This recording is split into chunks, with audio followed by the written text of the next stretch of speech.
राधे राधे मेरे सभी दोस्तों को। कैसे हो मेरे सभी दोस्तों? मैं उम्मीद करूंगा कन्हैया की कृपा से आप सभी लोग अच्छे होंगे। दोस्तों, बहुत दिनों से आपको तो पता होगा मैं अपने चैनल पे कोई वीडियो नहीं डाल पा रहा हूँ, ना ही मैं अपने चैनल पे कोई काम कर पा रहा हूँ। तो दोस्तों, मैंने सोचा कि लाओ अब अपने धीरे धीरे चैनल पे एक एक करके रोज़ वीडियो डालनी चाहिए। तो मेरे दिल ने कहा लाओ पहली वीडियो में शुरुआत कहाँ से करूँ। तो दोस्तों, मेरे मन में आया मैं आज आपको एक अपना किस्सा सुनाता हूँ। एक ऐसा किस्सा बड़ा मज़ेदार, इंटरेस्टिंग, और आप भी मनोरंजन करना, एक अच्छी सी भूतों की कहानी के साथ। तो दोस्तों, पहली कहानी मैं अपनी ज़िंदगी की एक सत्य घटना से आप लोगों के आगे रखूँगा, पर आप ये वीडियो मिस मत करना, निकाल निकाल के मत सुनना। अगर आप ध्यान से सुनना तो आप और बाद में बताना कि शायद मैं गलत था या वो शख्स गलत था। एक बार की बात है, ये करीबन बात है सन 2011 की। 2011 में मैं घर से लड़ झगड़ के किसी कारणवश मैं दिल्ली चला गया था अपने दादी बाबा के पास। तो दिल्ली का एक गोकलपुरी इलाके से कुछ दूरी पे यमुना विहार ए ब्लॉक के सामने एक स्कूल है, जिस स्कूल का नाम तो मैं नहीं लूँगा क्योंकि उस स्कूल का नाम हमारे लिए लेना अलाउ नहीं है। इसका कारण है, अगर ये वीडियो खुदा न खास्ता किसी ऐसे शख्स के हाथ लग जाए कि वो उस स्कूल में पढ़ता हो और वो उस मालिक को दिखाए, तो ये उस स्कूल की बदनामी है। तो इसलिए नाम नहीं लेना चाहिए कभी भी पॉइंट का। तो मैं आपको ये कहानी बतलाता हूँ क्या हुआ था मेरे साथ। अब होता क्या है दोस्तों, जब हम उस स्कूल में पहुंचे जॉब के लिए, तो उसका जो ऑनर था, मालिक, उसने मुझे रिक्वायरमेंट किया वर्दी के लिए कि यूनिफॉर्म आपको लेनी पड़ेगी इतने इतने रुपए में। तो मैंने कहा ये सिक्योरिटी गार्ड की जो यूनिफॉर्म होती है ये बहुत बड़ी बदनामी का धब्बा भी होती है। मैंने कहा नहीं सर, मैं आपकी यूनिफॉर्म तो नहीं पहनूंगा, आप चाहें तो मुझे बिना यूनिफॉर्म को ड्यूटी देना चाहें तो दे दें। पर उसने कहा था कि मैं आपको दिन की नहीं दे सकता, मैं रात की दूंगा। तो मैंने कहा ठीक है, चलो रात की भी मंजूर है, मैं रात की भी कर लूँगा। फिर यहाँ पे बात आती है कि अब मैंने कहा चलो ठीक है, पर उसने शाम को जब वो मेरे पास आया तो उसने एक स्टाम्प पेपर मेरे आगे दिया और उसने कहा इसको पढ़ लो, साफ साफ हिंदी में लिखा हुआ है डिटेल में। तो मैंने जब उसे पढ़ा तो उसमें लिखा हुआ था कि अगर तुम इस स्कूल में पॉइंट पे मारे जाते हो तो तुमको कोई भी बेनिफिट कंपनी नहीं देगी। यानी तुम्हारे घर वाले अगर क्लेम करेंगे कि मेरा लड़का तो नौकरी करता था तो हमारा तुम्हारे तन पे कोई लेबल नहीं लगा है, तुम्हारे कपड़ों पे, इस वजह से हमारा क्लेम भी नहीं बनता है। तो हमने कहा अरे कोई बात नहीं, मैं कौन सा मारा जा रहा हूँ। मैंने कहा कोई बात नहीं, पर मैं विदाउट ड्यूटी करता था कपड़ों में। तो ऐसे ही ये सिलसिला काफ़ी दिनों तक चलता रहा। 6 महीने बीत गए। 6 महीने बीतने के बाद में होता क्या है मेरे साथ, मालिक का जो स्कूल के सामने जस्ट सामने बंगला था, बड़ा ही आलीशान, यमुना विहार के अंदर उसका बंगला था ए ब्लॉक में। उसका ठीक सामने, बंगले के सामने ही उसका खुद का स्कूल था। वो स्कूल काफ़ी बड़ा है, आप लोग भी देखना जाकर। नाम नहीं लूँगा लेकिन हिंट जरूर दूंगा, बी से स्टार्ट है उस स्कूल का नाम। उसके बाद अब धीरे धीरे वो मालिक मुझे रात को अक्सर कॉल करता था कि अरे भाई मोंटी भाई, ये सब क्या है यार, तुम कैसे ड्यूटी करते हो? 7वीं मंजिल पे ऊपर वाले कमरे का बल्ब खुला हुआ है क्लास का, सुबह सुबह बच्चे जाते हैं, मैंने तुम्हें कितनी बार समझाया, तुम चेक कर लिया करो 12-1 बजे के बाद। तो मैंने कहा मैं 8 बजे आता हूँ रात को, आपको तो पता है मेरी रात के नाइट के 8 बजे से सुबह 8 बजे की ड्यूटी है, ये काम सुबह वाले का है, मेरा नहीं है। फिर भी वो मालिक बोला फिर भी रात को तुम्हारा काम है कि कहीं भी लाइट जलती दिखे, क्योंकि रात में तो लाइट साफ साफ ओपन होती है, कहीं भी छोटी सी भी जल रही होगी तो वो ओपन होकर दिखेगी। तो उसने कहा था अब जाओ। तो मैं 7 मंजिल पे ऊपर चढ़कर गया और मैंने उस रूम का बल्ब बंद किया क्लास के।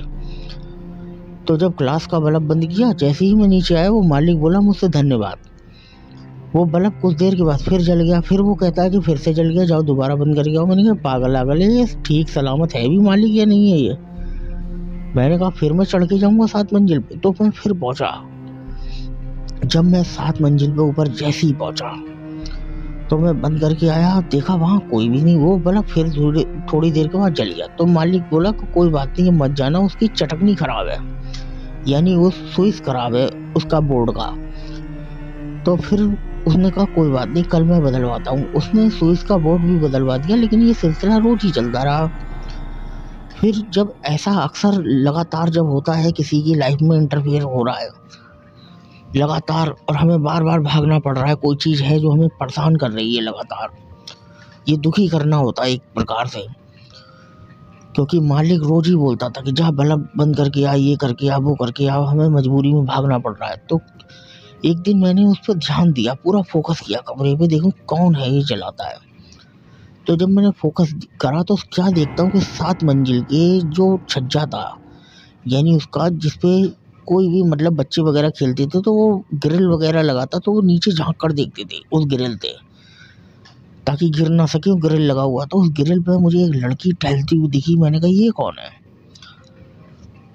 इस कहानी को भले ही आप लोग मेरी मजाक में ले या आप समझे ना समझे, इस चीज़ को ग्रहण कर पाना हर किसी के बस की बात इसलिए नहीं होती क्योंकि 90% ये लोग ज़्यादा पढ़ लिख गए हैं या बहुत ज़्यादा हाई क्वालिटी पे पहुंच गए। वो इन चीज़ों को सिरे से नकारते हैं, जिसमें कानून तो बिल्कुल ही सिरे से नकार देता है।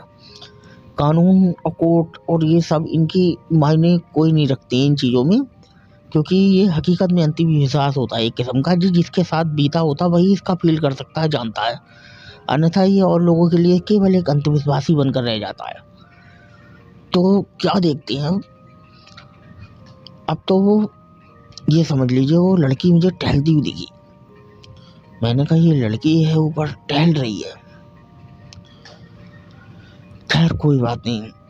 अब जब वो लड़की टहल रही थी ऊपर, तो मैंने कहा इसका मतलब ये लड़की बल्ब जलाती है। तो मैंने फौरन मालिक को फ़ोन किया। मैंने कहा सर आपके ऊपर कोई किराएदार रहते हैं, वो बल्ब जला देती है लड़की। वो मालिक पहले तो ज़ोर से हंसा, फिर उसने पता है मुझे क्या बोला। बोलता है अरे चूतिया मूर्ख कही है, ये विद्यालय पढ़ने का कोई रेस्टोरेंट होटल थोड़ी है जो किराए पे कमरे उठ रहे हैं। बोला तुझे कहाँ से दिख गया कोई ऊपर? ऊपर कोई नहीं रहता है। तूने देखा सारी क्लासें बंद पड़ी हैं, तो ऊपर कभी इससे पहले देखा है तूने किसी को? मैंने कहा नहीं, कि किसी दिन सुबह वाले के ना आने पर मेरी सुबह भी ड्यूटी लग गई, तो मैंने किसी को नहीं देखा। फिर कई दिनों तक ये सिलसिला चलता रहा। मैं ऊपर गया छत पे, मैंने कहा पता लगाना चाहिए लड़की कौन है।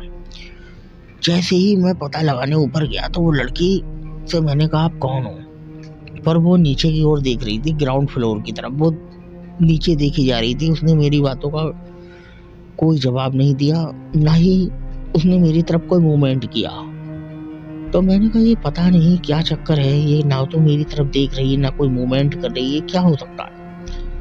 खैर फिर भी क्या होता है कि उस लड़की का मैंने जैसे ही बाजू पकड़ा तो मुझे एक झटका लगा हल्का सा, और ऐसा फील हुआ जैसे मैंने किसी बर्फ को हाथ लगा दिया हो। तो वो लड़की एकदम झटके से मुझे हाथ छुड़ाकर भागी है जीने की ओर, और उसकी मंद मंद मुस्कुरान थी, मुस्कान मंद मंद थी और बहुत प्यारी मुस्कान थी जिसका जवाब नहीं। तो मैंने सोचा ये लड़की पट गई लगता है मुझसे, मंद बुद्धि क्या कहोगे मेरे जैसे को। मैंने सोचा पट गई। फिर मैं उसके इंतजार में रोज देखता था, वो आए दिन मुझे दिखती थी, मैं ऊपर जाता था, मैं बात करता था क्लास में बैठकर। हम लोग गले में हाथ डालकर एक दूसरे से बातचीत करते रहे काफ़ी दिनों तक, ये सिलसिला चलता रहा। तो वहाँ पे मालिक का एक सगा फूफा, यानी मालिक का एक सगा फूफा होगा करीबन 80-90 साल का, वो वहाँ पे ऐसे ही स्कूल की रखवाली करने के लिए पड़ा रहता था अपनी खाट को बिछाए। तो उसने मुझसे कई बार बोला कि मेरा चाहे मेरे रिश्तेदारों से लड़ाई हो जाए, पर अब की बार ये तुझे जब बल्ब बंद करने भेजे तो तू मना कर दियो, ऊपर मत जाना। मैंने कहा क्यों? बोला बस मत जाना, मैंने तुझसे जितना कहा उतना सुन। मैंने कहा ये क्यों मना कर रहा है? खैर मैंने उसकी बातों को भी ज़्यादा गौर नहीं किया, मैंने नज़रअंदाज कर दिया। जब कुछ दिनों के बाद मुझे पता चला, कुछ मोहल्ले वाले मेरी ओर देख देख के हंसते थे अचानक। अब स्कूल के आजू बाजू में कॉलोनियाँ बनी थी, स्कूल काफ़ी बड़े मतलब बीच में था, और उसके आजू बाजू में कॉलोनियाँ थी। उन कॉलोनी वाले मुझे रोज़ उठते बैठते देखते थे, तो उनसे मेरी थोड़ी जान पहचान हो गई, दोस्ती हो गई। वो बैठते थे तो वो कहते थे भाई तू सही है, यानी कितने आए कितने भाग गए। तो मैं कहता था क्या बात है, कुछ ये लोग बताते नहीं है, लेकिन कोर्ट बैठ में एक बात कह जाती है कि कितने आए कितने भाग गए, ये क्या मतलब है। तो उसने मुझे, एक व्यक्ति ने मुझे बता दी कि भाई ये वजह ये थी कि इस स्कूल में एक शालिनी नाम की लड़की किसी लड़के से प्यार करती थी और उसने उस 7 मंजिल से कूदकर अपनी जान दे दी। जाने कितने यहाँ पे ऐसे लोग आए जो उस लड़की को देखने के बाद वो आज तक टिक नहीं पाए। क्या तुझे मकान मालिक ने इस स्कूल मालिक ने मतलब सॉरी स्कूल मालिक ने तुझे कभी इस चीज़ का सच नहीं बताया लगता है तुझे? तो मैंने कहा नहीं नहीं, मुझे तो कोई सच नहीं बताया।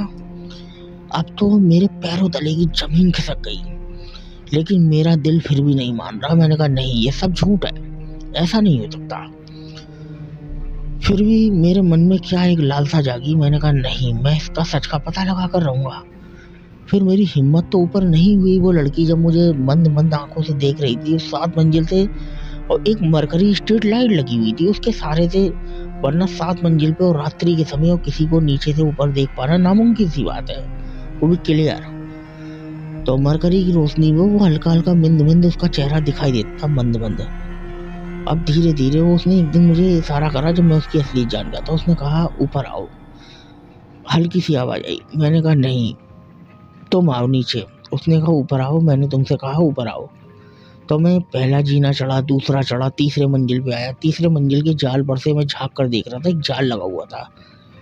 मैंने कहा तुम आ जाओ अब नीचे, मैं तो काफ़ी ऊपर आ गया। उसने कहा, तो उसके जो लहजा था वो ऐसा था, उसने मुझसे इतनी बदतमीजी से कभी बात नहीं करी। उसने कहा आता है या तुझे ज़बरदस्ती खींच कर लाऊं?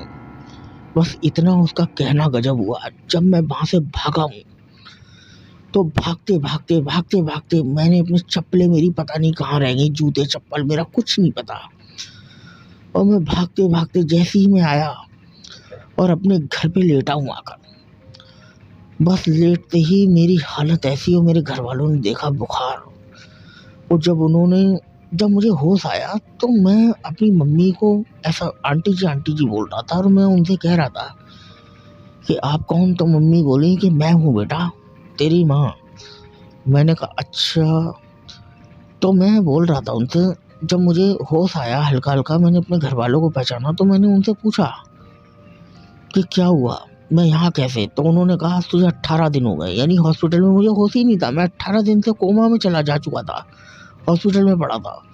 अब मुझे आए दिन वो दिखती रही, ये लगता था कि कहीं वो यहाँ भी ना आ जाए, वो वहाँ भी ना आ जाए। बहुत दिनों डरता रहा। सोचिए ऐसा जीवन मेरा कटा कि एक लड़की की बाहों में बाहें डालकर बैठे, गले में हाथ डालकर बैठे, और आज उस लड़की के खौफ से मैं इतना घबराता था, इतना डरता था कि मैं बता नहीं सकता। कि अगर मैं उस दिन में चला जाता शायद ऊपर, तो वो दिन मेरी आखिरी दिन था, वो आखिरी रात थी मेरी। क्यों थी आखिरी रात? क्योंकि इन चीज़ों का अगर मैं पारलौकिक बढ़ लगा, पता है हर चीज़ मुझे ज्ञान दी गई, एक नया नया ज्ञान, नया नया रूप। ये भी सब बातें आपको धीरे धीरे बताऊंगा अपने वीडियो के माध्यम से। अपने चैनल पे काम करना स्टार्ट कर रहा हूँ धीरे धीरे।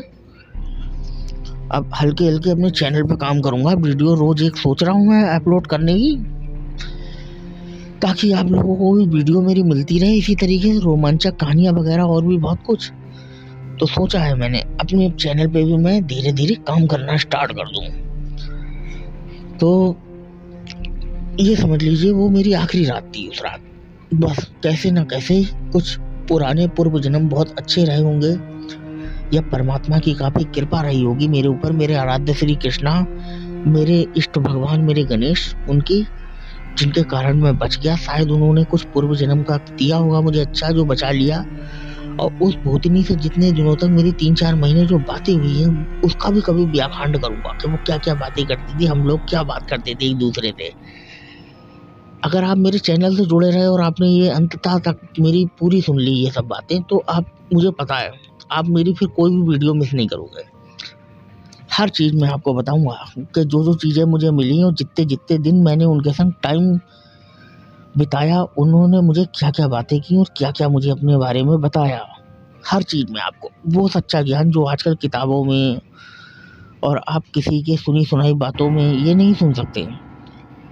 ये कुछ ऐसी चीज़ें हैं जो खुद से ही अनुभव करके खुद से ही जानी जाती है कि मैं ऐसी-ऐसी चीज़ों से गुज़र कर आया। जब मैं अपने शहर वापस आ चुका था तो उस वक़्त काफ़ी दिनों के बाद मैं अपने आप को सँभाल पाया। एक मासूम बच्चे की तरह मैं अपनी मम्मी के साये से चिपक कर सोता रहता था। जबकि मैं घोड़ा जैसा, समझ लीजिए, करीबन आज मैं 1988 34 साल का मेरी एज हो चुकी है, यानी 34, और जिसमें अब समझ लीजिए आप सन 2011 यही कोई, फिर भी मैं 20-21 साल का रहा तो मैं सोचिए इतना बड़ा होकर भी मैं अपनी मम्मी से चिपक कर सोता था, डर की वजह से। फिर धीरे-धीरे मैंने कहा अगर मैं ऐसे ही डरता रहा तो ज़िंदगी नहीं जी पाऊँगा।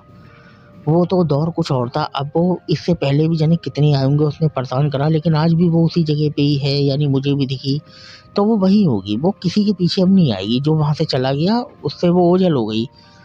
तो मैंने ये सोचकर फिर मैंने जीवन को अपना धीरे-धीरे जीना स्टार्ट किया। इस तरीके से हल्के-हल्के मेरी ज़िंदगी में परिवर्तन आया और फिर मेरी ज़िंदगी में एक नया मोड़ आ गया, बदलाव आ गया। तो ऐसे करते-करते, और पता है इस स्कूल के बाद मेरे साथ में एक हादसा और हुआ था बहुत प्रचंड रूप से, और वो भी एक स्कूल का था। वो ऐसा हादसा था कि वो आप सुनेंगे तो आप भी हैरान रह जाएंगे। पता है वो मेरी छोटी सी गलती हो गई थी मुझसे, जिसके कारण मैं थोड़ा-सा लोगों के लालच में आ गया था और लालच में फँस गया। मैं अगली वीडियो में अपना वो भी बताऊँगा। देखो आपको वो हादसा मेरे साथ क्या हुआ था दोस्तों। आप मेरे चैनल को सब्सक्राइब कर लेना, ठीक? और जुड़ जाओ मेरे चैनल से आराम से। अब मैं अपने चैनल पे धीरे-धीरे सब काम करना स्टार्ट कर रहा हूँ हल्के-हल्के, और आप सब बातों को ध्यान से सुनना, हर एक पन्ना बताऊँगा। और कई लोगों ने हज़ारों मेरे व्हाट्सएप पे मैसेज किए हैं, भाई गाली-गलौज मत करा करो यार, नहीं जवाब दे पाता हूँ इतने लोगों के, आप लोग कम नहीं हैं। रोज़-रोज़ हज़ार-हज़ार 2-2 हज़ार लोग मैसेज नए-नए लोग करोगे तो इतने लोगों का संभव नहीं है एक इंसान के लिए। मैं एक वीडियो ऐसी बना दूँगा, परमात्मा और ईश्वर और जो-जो बातें आपने पूछी हैं सच्चे प्यार को लेकर, दुनिया भर की ये सब बातें, मैं एक वीडियो 1, 2, 4, 10, 15 जो भी बनेंगी मुझ पे मैं सब वीडियो डालूँगा, ताकि आपको खुद ही जवाब मिल जाए। आप मुझसे बेटर बात करने से बढ़िया मेरी वीडियो देख लेना। चलिए तो दोस्तों ठीक है, वीडियो बहुत लंबा हो जाएगा और वैसे भी हो ही चुका है मुझे लग रहा है। सब लोग अपना ख्याल रखो। जय श्री राधे राधे मेरे सभी दोस्तों को।